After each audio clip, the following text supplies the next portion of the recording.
So since the rainy day fund does not have its own revenue source, you're reliant upon transfers from the education fund or operations fund. So in those cases, we're making some assumptions that the transfers will be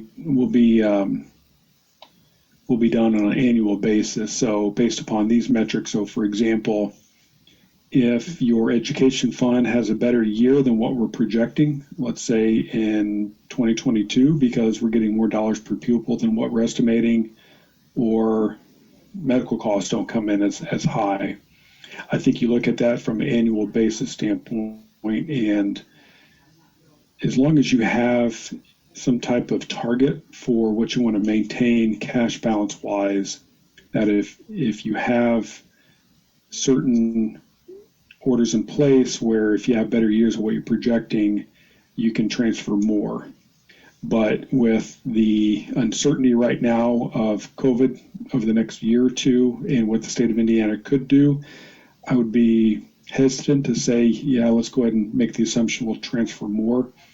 It's really based upon what the state of Indiana is going to do with per pupil funding. So I would look at that as more of on an annual basis, opposed to say certain years we're going to transfer more based upon what we're seeing currently, especially from where you were here financially at the end of 2019. So allow yourself a little more breathing room before you start assuming you're going to transfer more dollars to rainy day fund.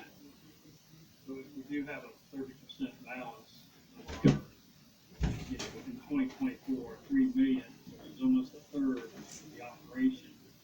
At that point, we could potentially put more in. Is there, at this point, any limit how much we could transfer over at a given time?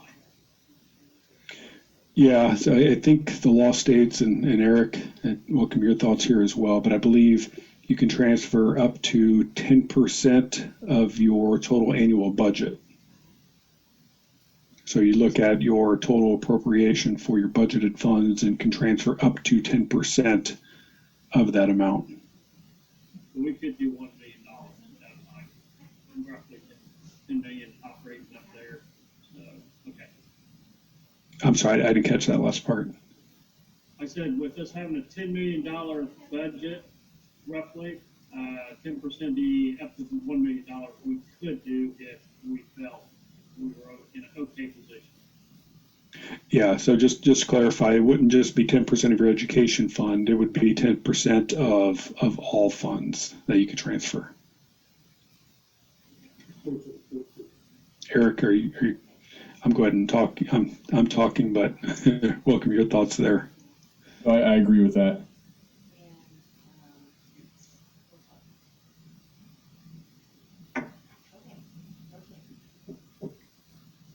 Yeah, I would think the only back to your point about 2024 is with targeting a 30% cash balance as what you target to provide to staff and what the needs are in the district. I would again just look at that on an annual basis as you work with your staff to determine what the right increases year by year are.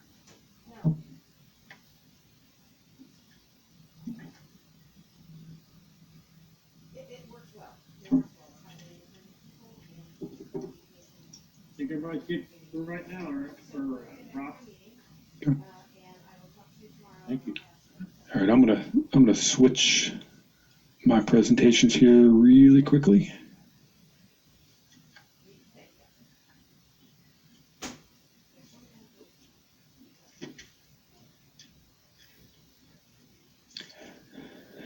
All right, so now I'm going to jump into some illustrative debt options. Here, I'll try to run through these fairly quickly just to give Eric some time as well. But I'll jump in first and look at the outstanding debt for the district as of today. So these payments are structured by budget year.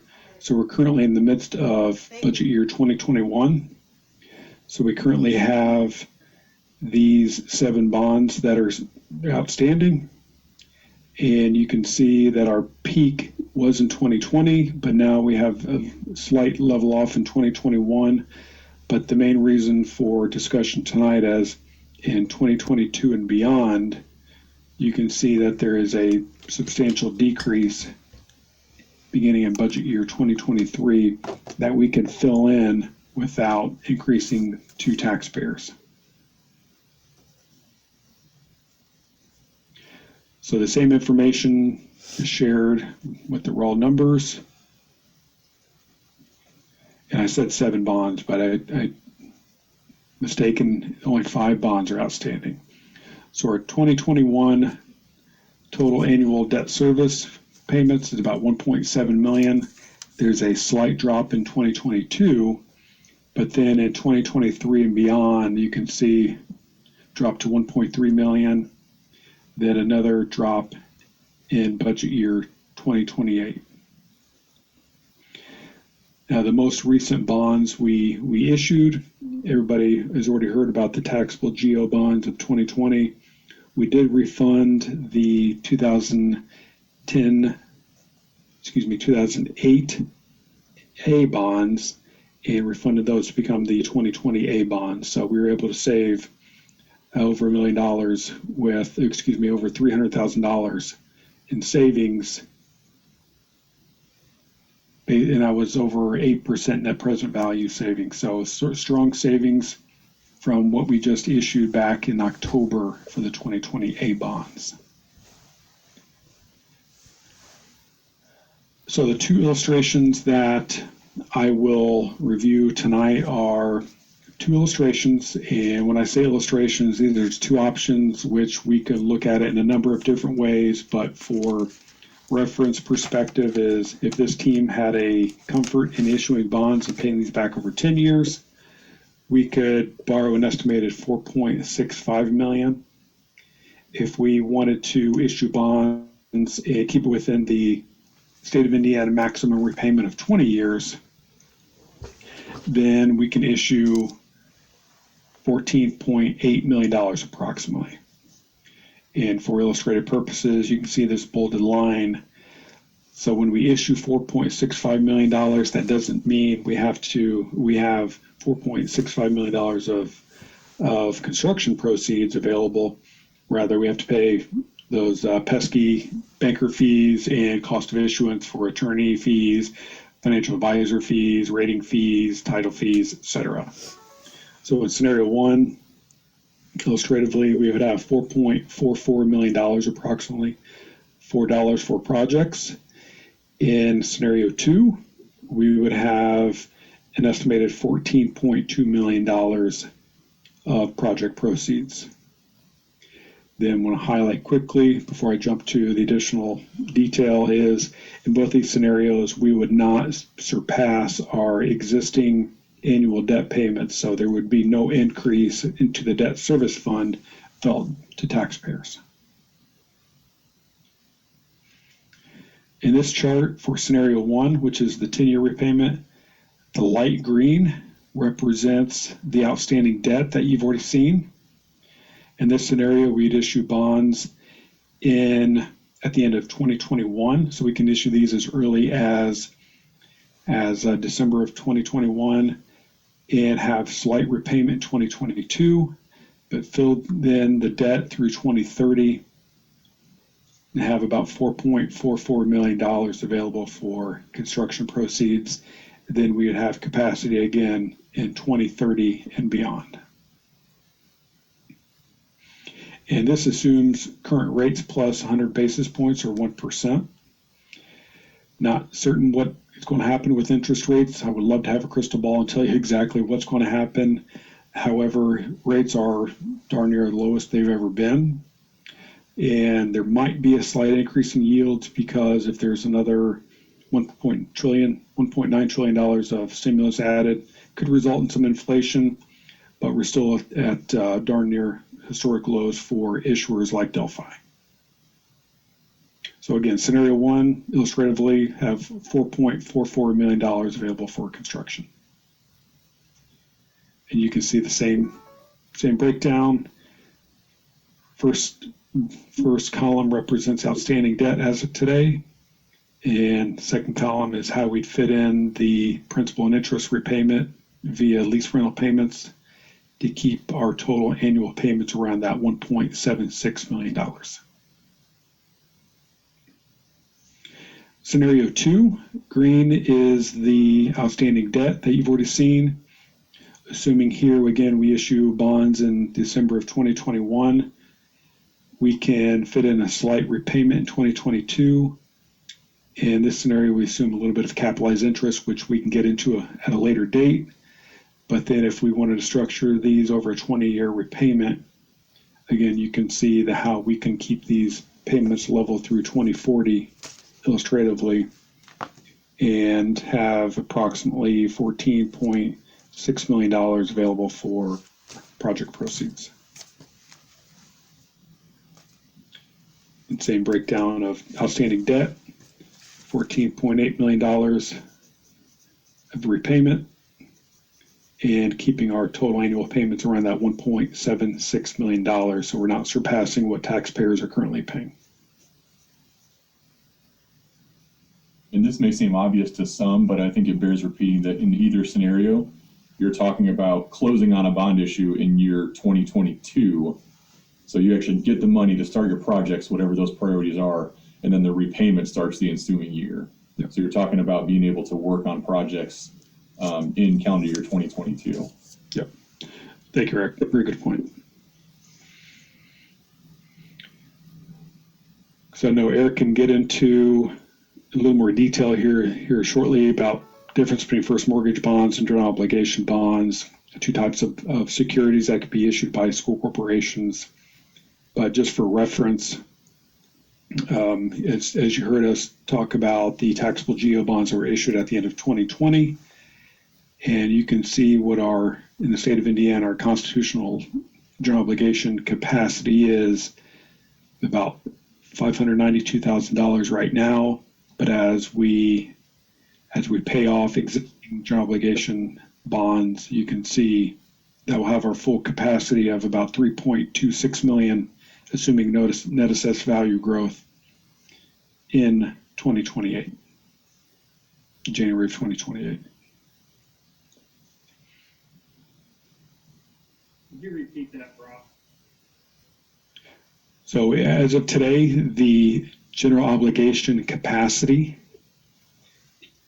is $592,000. So that means that Delphi schools can issue up to $592,000 of general obligation bonds. Eric can talk more about why that doesn't mean Delphi can only issue up to $592,000 worth of bonds. It just means you can only issue up to $592,000 of general obligation bonds. But that's not a static number. So as you pay off existing GO bonds, that number will grow. Where ultimately right now, January 15 of 2028 is when all current GO bonds will be paid off and you'll have your full capacity back of about $3.26 million in early January 2028. So in both these illustrations that our team put together, these assume both would be issued as first mortgage bonds.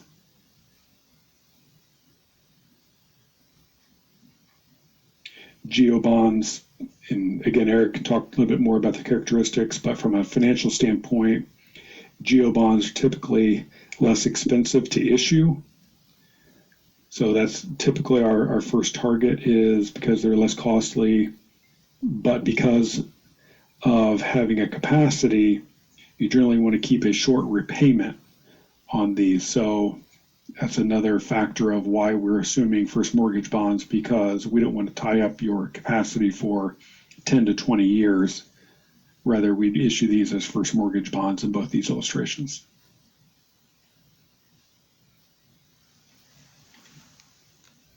Would that be a taxable obligation bond or a non-taxable?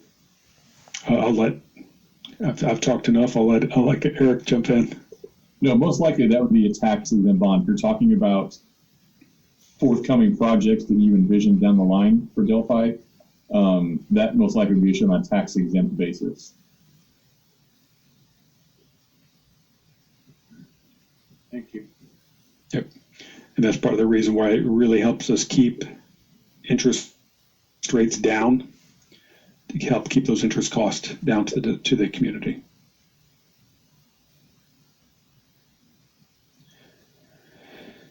Then I'll finish up my portion and pass the baton to Mr. Long, but Mr. Ronk asked us to put together some illustrations on different tax rates and how much that would generate annually for the district via a property tax levy. So for a 5-cent tax rate on what would be an operating referendum, if pursued and approved, it would generate a levy of $277,000. The average market value home in Delphi is about $120,000, or about $45,000 net assessed value.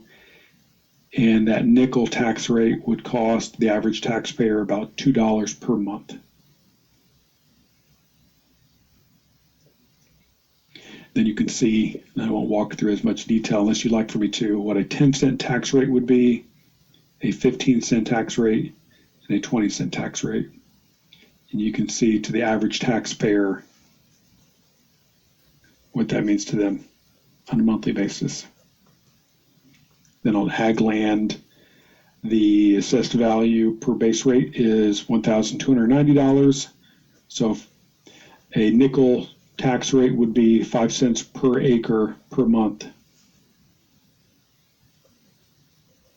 And then you can double that and triple it and quadruple it based upon the different tax rates. Then you could take that and multiply it by the number of acres owned to get what it would be to individual farmers. But for example, if a farmer owned 100 acres, you can see what that would be on a monthly basis.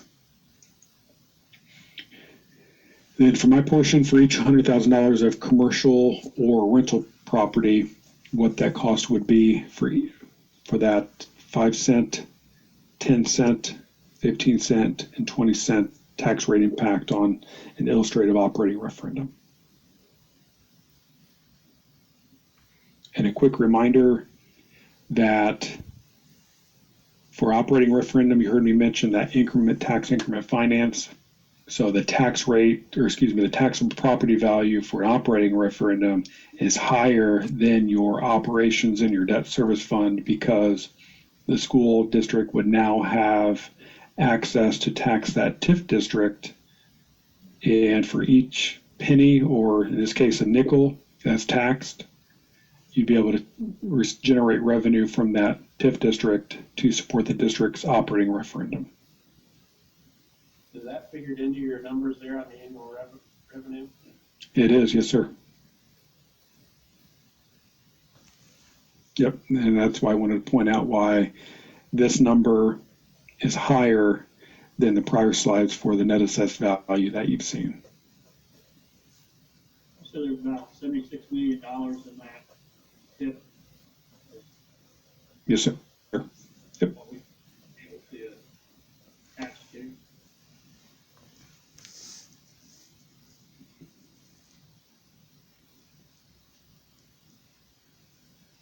Yep. So again, that TIF district would, so long as the referendum is outstanding, you would have access to tax that TIF to generate income for any fund approved by voter referendum. What is the typical length of referendums? Good question. I don't want to talk too much or steal Eric's thunder, so I will pass the baton to him to answer that one. I was just going to say, I think it's probably because I don't have headphones on. Some of the questions, if you're further away from the screen, are tough for me to grasp. So could somebody who's closer repeat that?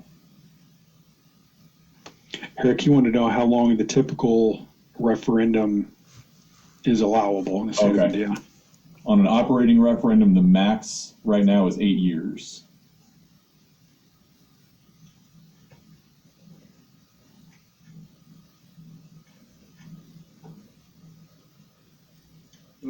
And maybe you're going to go through this on an operating referendum. Is the the old education referendum, does that fall within this, or is that totally something different? Well, it's a great question. Brock, would you mind going back to one of the slides that's showing the graphs on the capital debt proposal? So at the end of the day, when you win an operating referendum, it's additional property tax dollars that are coming in, but they can be used for any purpose. They can be used towards operations or education. But I wanted to bring this slide deck back up just to talk about this in the context of your overall picture. So, Brock had brought this slide up to talk about looking at things from the construction side. However, to the extent you're also looking at an operating referendum, that would also have to get layered into this graph here. So if you're talking about doing construction projects, that's obviously getting paid out of a debt service, and that's going to increase your overall rate.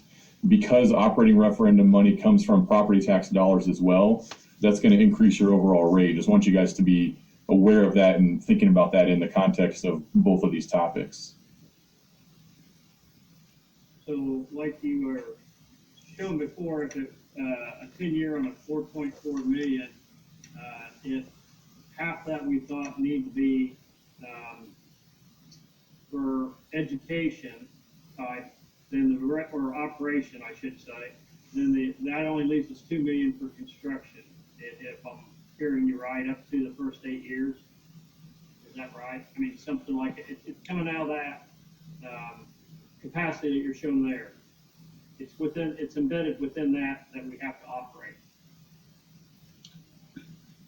So just for reference on the two illustrations that we presented, it assumes you're going to issue these all as bonds. So it assumes that you'll issue a total of $4.65 million and you're repaying it over 10 years. So these do not assume, because we're able to manage it within the existing debt or debt budget, that we assume that these are all issued within the non-exempt debt. So these do not assume any type of referendum. So we need to take that into account if we want to stay tax neutral. Either we spread out longer our construction, be able to lower that bar, so to speak, to fit the operation, which could be up to an 8-year cycle. Is that correct? Or can we?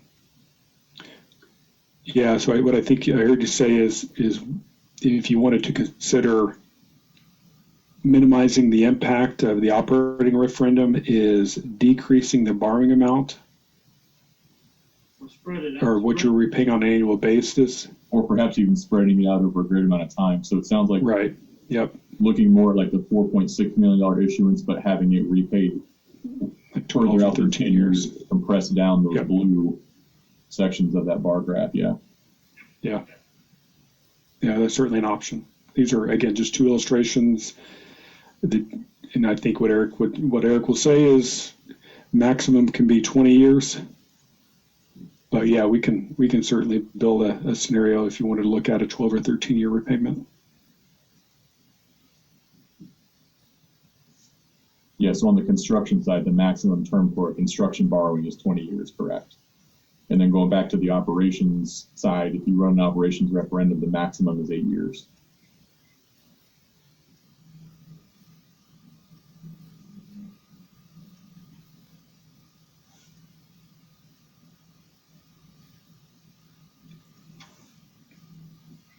And also point out one last thing is that if, depending upon which scenario or which repayment term you may lean toward, that these keep your payments within the current level.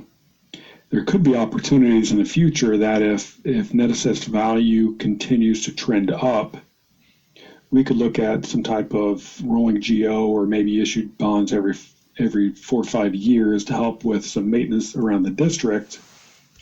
But it keeps your debt service tax rate level, where actually these payments could increase But again, we're fitting that in within the growing nest value to keep that total debt service tax rate level going forward. So that's one scenario that could play out as well. So the referendum, we would be able to attach into that TIF, right? I mean, that would be actually into the TIF. So that actually will help maintain that tax level, right? Yeah, there's a couple things at play in that scenario, that because any referendum tax rate is outside the caps, that you generate more for each penny of referendum rate versus non-referendum funds.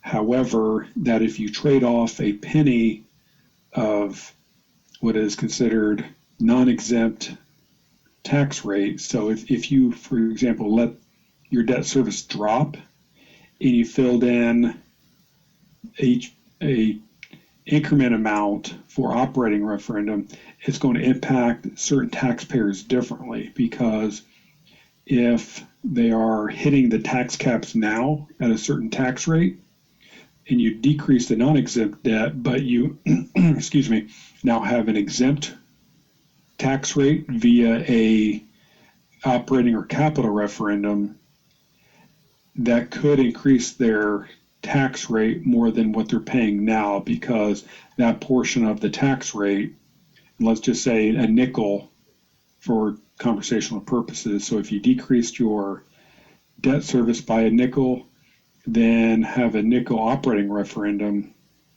that nickel impact is going to be different to different residential properties because of that tax cap impact.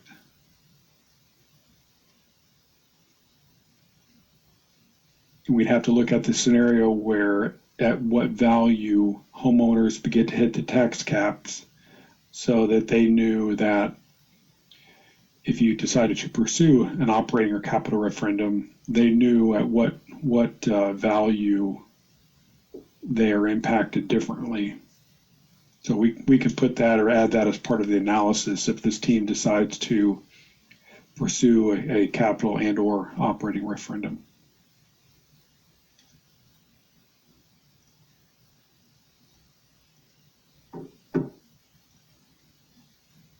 In those scenarios, as I think you can tell, it gets very, very complex. That just means additional analysis we can do on the back end to give your team more information to help inform voters.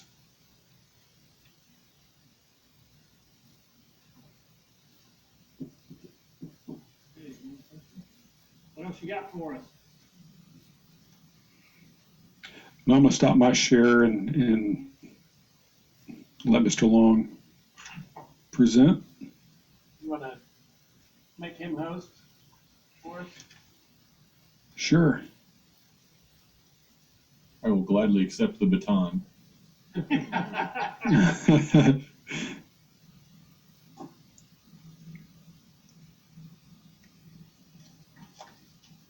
While he's doing that, I'll kind of talk in the same order of operations as Brock did and talk about construction projects first, and then come up on the tail end and talk about operating referendum, both obviously from the legal perspective. So once again, it's great to be before you folks. I recognize some names more than others. I think we had a couple of new board members. So glad to meet you virtually in 2021. And just once again, my name is Eric Long with the law firm of Weiss Miller in Indianapolis. We served as bond counsel for Delphi Community School Corporation for some time. I've been here since 2010, and I believe Delphi was one of the first ones that I ever worked on. So it's an honor and a privilege to be able to continue to work with the school corporation. And so Mr. Ronk, in this past year, it's been especially gratifying just to just deliver service in a way that has really manifestly changed the landscape of Delphi Community School Corporation. And so we're very thankful to be part of the team. Eric, are you able to share? I am. All right. So with that, I have a number of PDFs open. I'm going to try to find the correct one. I even kept Brock's open just in case we want to go back and talk about any financial items. There we go. I'm going to start and talk about project thresholds. Can everybody see that? Yeah.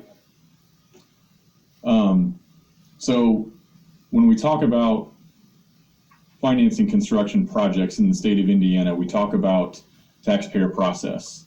And the terms that we use are controlled projects, which essentially means you have some taxpayer process, or a non-controlled project, which falls below the threshold of any kind of official formal process having that capability by your tax base. So at the outset, I'll just note that project costs vary depending on your gross assessed valuation, and it's also indexed. So the figure formerly known as the average growth quotient is figured in every year for the past couple of years. So it's an indexed figure that will slightly increase every year. So a couple of years ago, Delphi's particular project threshold would have been right around at the $5 million mark.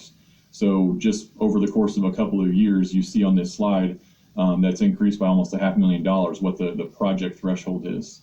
So on the left, I just want to highlight that if you were to adopt a resolution in 2021 to go forward with a project, and we'll come back to that, the maximum for having no taxpayer opposition is approximately $5.575 million. And as Brock mentioned in his slide deck, that's an all-in cost. So that includes not only the bricks and mortar, but it would also include soft costs, so anything relating to design or construction professionals, anything relating to digging in the dirt, soil boring, anything like that, that all has to go in. So it's an all-in figure. And then also the cost of issuing the bonds, paying all the lawyers and bankers. Then in the middle range here, in that middle column, there's the threshold that's between that $5.575 million mark and up to the $10 million mark, and that's called the petition remonstrance process. I'll talk about this for just a moment because it's actually not used all that often because the recognition now is that for the most part, Indiana is a referendum state when it comes to large-scale projects. But at its core, a petition remonstrance race is a clipboard race, and I've got another slide deck where I can show that in more detail. But you basically, if someone initiates, if you have a project, let's say in Delphi it's $8 million, it would be in that threshold of being subject to petition remonstrance. And if you had enough of your tax base essentially sign a petition saying they wanted a clipboard race, then it would go to a clipboard race. Then for 2021, anything above $10 million is subject to referendum. And I say subject to because, again, you have to have an active petition from folks in your community to actually ask for the question to be put on a ballot. So we've had scenarios where if debt's been falling off and the community loves the project, they adopt their early preliminary determination resolutions, but we get through that 30-day application petition kind of waiting period to see if anybody files, and if they don't, we just move on. But the big difference there is if you go through that petition period and don't get an application petition, any debt that's issued after that is still within the tax caps. So the only way to get a bond issue outside of circuit breaker tax caps is to actually run and win a referendum. I don't think that that's a major concern right now with Delphi Community School Corporation as far as circuit breaker, but I just do want to mention that at the outset. Any questions on that first slide just regarding your project thresholds for this calendar year? What's the time limit, Eric, on the petition, filing the petition? It's the 30-day waiting period. And I'll go ahead and transition to another slide here to provide a little bit more detail on that. And I'm going to bounce around, so bear with me. This is like a 37 slide deck. And I'm not going to go through them all. I just wanted to point to the ones that were the most pertinent for tonight. So can you guys see the one that says subject to petition, remonstrance, or referendum? Yeah. Yeah. So in either of these taxpayer processes, it's actually a pretty similar process. So it's a whole notice and hearing process. You publish your notice of hearings. Now the state law is that if you have one of these, it's either subject to a clipboard race or referendum, you have to conduct 2 hearings. So, clients vary on whether they want to do that involving a special meeting, have them a week apart. Some folks say, let's just put it in within our regular board meetings and not draw special attention to it, et cetera. But regardless, you have to have 2 hearings. And then after you've conducted the second hearing and adopted your resolutions for that project, the publication of the notice of adoption is what starts that 30-day clock. So tell the community you're going to have 2 meetings, conduct the 2 meetings, then tell the community you've adopted a preliminary determination to do a project, and then you wait 30 days.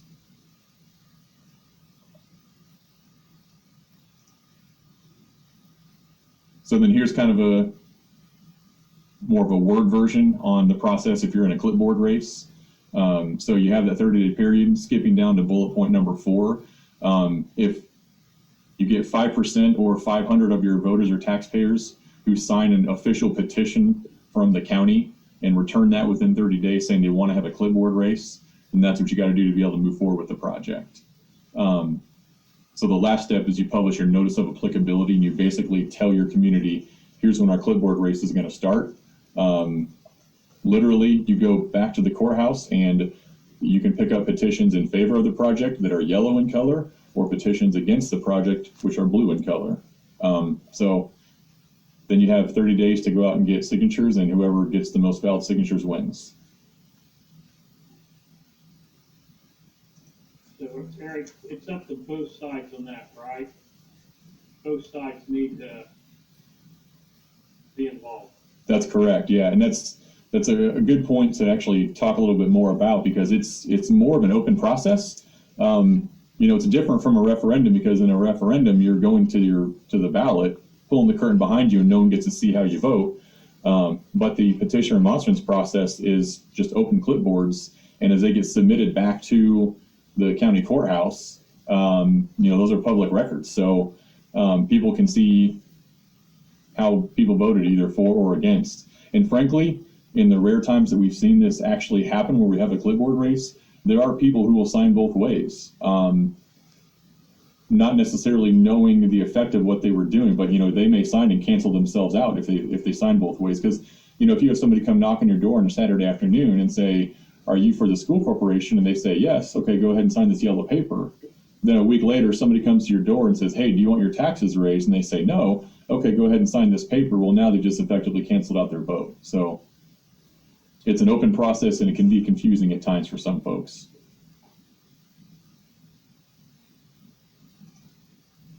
So then the referendum process, you can see it's very similar. You tell the public you're going to have hearings, you conduct the hearings, you go ahead and publish your notice of adoption, and the same process applies. There's that 30-day waiting period, and if you get the lesser of 5% or 500 of your voters who go to the county courthouse to pick up the official application petition form, if they go get those signatures and bring them back within 30 days, then in order for the project to move forward, it has to be put on a ballot.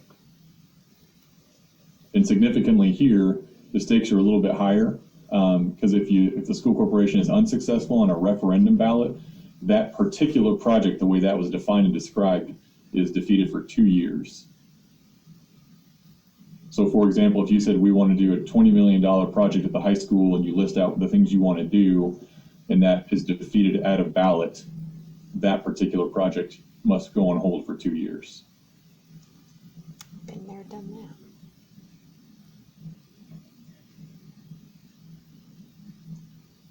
So then skipping around just a little bit more, I do want to talk about what is a project. Eric, real quick on the Yes. Ballot, to go to the ballot. Can you tell us if there's a cost to that to us, if it's, or we don't have an election this year, we put it on, or versus whatever that is. Could you explain that to us? Yeah, that's a great question. So I'll actually skip around to a different slide, because we do actually talk about that as well. We have our typical upcoming election calendar. Obviously in 2020, it was a major electoral year. 2021 is not at all. In the state of Indiana, we don't have any national, state, or local elections occurring. And so I just note on that 2021 year, to the extent you don't have any other election races or ballot questions or anything else going on, in order to conduct a referendum, you, the school corporation, would have to pay for the election. So you'd have to pay to have the precincts open and staffed, et cetera. And so that, that would add cost to the school corporation if you chose to do something in 2021. Skipping forward then in 2022, there are both primary and general elections, so it would be a lot easier just to get added on as to one of the many other questions that was on the ballot. And then in 2023, it kind of varies. There are municipal elections occurring, but obviously you have your ear to the ground much more than I do on what would be occurring at a municipal level in 2023. But just know there's nothing at the state or national level in that year either.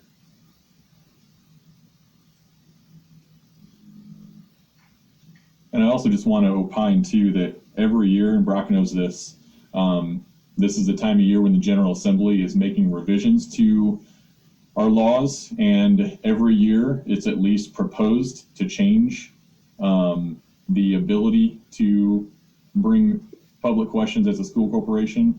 Nothing's been passed to this level, but there have been things introduced, for example, that would only allow a school corporation to conduct a referendum in general elections. So it effectively reduced you to November of every other even numbered year.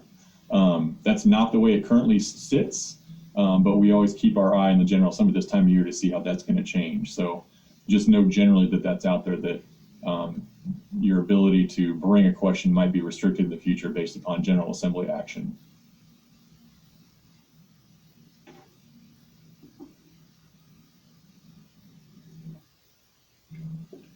So then I do want to take another few moments and just talk about what constitutes a project. So when I talked about, the $5.575 million threshold, what that means is you can't spend more than $5.575 million on a project, which kind of gets gray. It's dependent upon fact and circumstances. What we generally know based upon what little guidance we have from the General Assembly and from the DLGF is that for the most part, if you're talking about different sites, that comes to a logical conclusion and passes the smell test that you have different projects. So for example, if you wanted to spend $4 million at the elementary school and another $4 million at the high school, we could get comfortable rendering an opinion at the end of the day that you have two separate projects, both of which fall below your threshold of $5.575 million, which means you could do a bond issuance of $8 million and not have to go to a clipboard race or a referendum. Right, so it's all dependent upon facts and circumstances, and so you can see here on this slide, those facts and circumstances could include location, source of funding, timing on bidding, and even different contracting methods or different contracts. So the risk is if you do something like a $4 million and a $4 million, combine it to do one bond issue, the DLGF and state law does allow a taxpayer to attend the meeting, protest at the meeting, and then go complain to the DLGF and say, we think that Delphi Community School Corporation is artificially dividing projects so they can do more than they want to. We've actually had a couple of recent cases where clients have done something similar to what I just said with having two different facilities at thresholds that are below, and the DLGF actually came back in favor of our client. Because again, there are certainly scenarios where it makes sense to do projects at the same time, multiple projects at the same time with low borrowing costs and with needs that can be handled by different contractors, et cetera. So I just want to highlight that, that risk is out there. Depending on, again, the facts and circumstances, the risk isn't great. And in some cases, when you lay it out logically, you can actually win that argument. And then just the second note on there is that we finally got a little bit of guidance in the actual Indiana code to talk about at a facility what constitutes a project. And it is that it must have a, quote, independently desirable end in itself.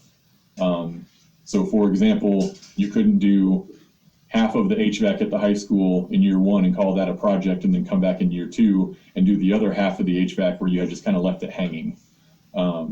So what you're accomplishing with your dollars as a project has to be able to